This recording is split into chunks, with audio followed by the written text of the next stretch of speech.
बे समाव नोंथांमोननि थाखाय मोनसे गोजोनथाव रादाब लानानै फैदों। जुदि नोंथांमोनहा मोदोमनि सानाय सुनाय बायदि बेरामजों भुगिनानै दङब्ला नोंथांमोनहा गोजानाव दावबायनानै फाहामथाय लानो गोनां जानाय नंला। मानोना नोंथांमोननि थाखाय बड'लेण्ड थेरापि सेन्टार क'क्राझारआ बेफोरबायदि बेरामनि फाहामथायनि खाबुफोरखौ लानानै फैदों।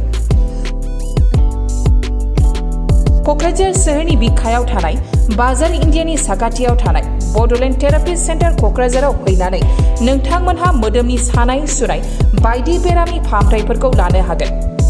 Paralysis, shoulder pain, facial paralysis, knee pain, spondylitis, sciatica pain, neck pain, hip joint pain, back pain, ankle joint pain बायदि बेरामनि फाहामथायफोरखौ नोंथांमोनहा बड'लेण्ड थेरापि सेन्टार क'क्राझाराव लानो हागोन।